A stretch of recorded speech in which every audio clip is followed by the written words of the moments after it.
Hello friends, welcome to my channel. আশা করি তোমরা সবাই ভালো আছো। আজকের ভিডিওটি তোমাদের কাছে খুব গুরুত্বপূর্ণ একটি ভিডিও হতে চলেছে।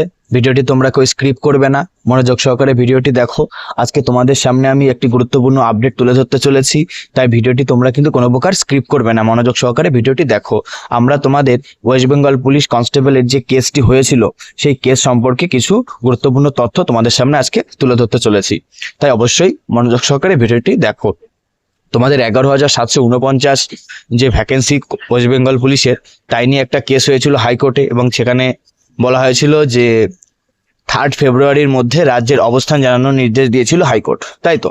সেই আজকে হচ্ছে সেই 3 ফেব্রুয়ারি। এই 3 ফেব্রুয়ারি হাইকোর্টে একটি নির্দেশ জারি করা হয়, এবং সেই নির্দেশ নিয়ে আজকে তোমাদের সামনে আমি তুলে ধরেছি যে কি নির্দেশ দিয়েছে কলকাতা হাইকোর্ট। কনস্টেবল নিয়োগ, হ্যাঁ, নম্বর বিভাজন ছাড়াই নিয়োগ তালিকা নিয়ে প্রশ্ন। আরো ডিটেইল আপডেট জানার চেষ্টা করবো আমার সঙ্গে। হলো 2024 সালের মার্চ মাসে রাজ্যের প্রায় 11,749 কনস্টেবল নিয়োগের বিজ্ঞপ্তি জারি হয়। সেই প্রক্রিয়া প্রায় শেষের দিকে কলকাতা হাইকোর্টে মামলা দায়ের হয়েছে বিজ্ঞপ্তিকে চ্যালেঞ্জ করে, এবং সেখানে অভিযোগ হচ্ছে এসএসসির মতোই নম্বর বিভাজন এবং ক্যাটাগরি অর্থাৎ general caste, OBC, SC, ST.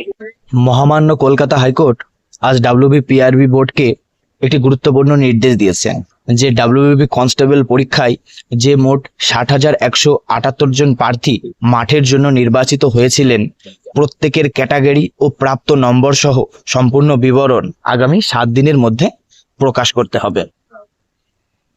অর্থাৎ পশ্চিমবঙ্গ রাজ্য পুলিশের মাঠে যে মোট 60,178 জন ছেলে মেয়ে কোয়ালিফাই করেছিল মাঠের জন্য, তাদের সবারই যে নাম্বার তা কিন্তু তারা 7 দিনের মধ্যেই জানতে পারবে। ধন্যবাদ বন্ধুরা আমাদের ভিডিওটি দেখার জন্য। আমাদের ভিডিওটি যদি তোমাদের ভালো লেগে থাকে তাহলে অবশ্যই আমাদের চ্যানেলটিকে একটু সাবস্ক্রাইব করে আমাদের ভিডিওটি একটু শেয়ার করে দেবে। আরও গুরুত্বপূর্ণ আপডেট, বিভিন্ন ধরনের তথ্য, বিভিন্ন ধরনের ফ্রি ম্যাটেরিয়াল, বিভিন্ন ধরনের ফ্রি মক টেস্ট পেতে আমাদের টেলিগ্রাম চ্যানেলে অবশ্যই জয়েন হয়ে যাবে। সেখানে আমরা বিভিন্ন ধরনের জেনুইন আপডেট, বিভিন্ন ধরনের তথ্য সবার আগে প্রোভাইড করার চেষ্টা করি। ধন্যবাদ বন্ধুরা। আরও যদি আমরা এই সংক্রান্ত বিভিন্ন আপডেট পাই সেটাও তোমাদের সামনে উপস্থাপন করব। ধন্যবাদ বন্ধুরা।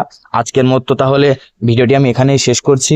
আর অবশ্যই কিন্তু তোমরা আমাদের টেলিগ্রাম চ্যানেলে জয়েন হয়ে যাও। ওখানে কিন্তু আমরা বিভিন্ন ধরনের আপডেট, তথ্য এবং বিভিন্ন ধরনের ফ্রি ম্যাটেরিয়াল, বিভিন্ন ধরনের মক টেস্ট প্রোভাইড করে থাকি। ধন্যবাদ বন্ধুরা। অবশ্যই আমাদের চ্যানেলটিকে একটু সাবস্ক্রাইব করে আমাদের ভিডিওটি একটু শেয়ার করে দেবেন। এই তালিকা প্রকাশ না করেই নিয়োগের প্রক্রিয়া এগোচ্ছে, এবং এক্ষেত্রে বিচারপতি সৌগত ভট্টাচার্য বেঞ্চ মামলাটি শুনানির জন্য আছে। বিচারপতি ভট্টাচার্য প্রশ্ন করেন যে যদি রুলে থাকে এই নিয়োগের যে নম্বর বিভাজন বা ক্যাটাগরি ভিত্তিক তালিকা প্রকাশ, তাহলে সেই তালিকা নেই কেন? এক্ষেত্রে রাজ্যকে অবস্থান জানানোর নির্দেশ দেওয়া থেকে 3রা ফেব্রুয়ারি রাজ্যের অবস্থান জানার পরেই এই কনস্টেবল নিয়োগে পরবর্তী পদক্ষেপ বিষয়ে ভাবনা চিন্তা করতে হাইকোর্ট এমনটাই জানিয়েছেন বিচারপতি ভট্টাচার্য।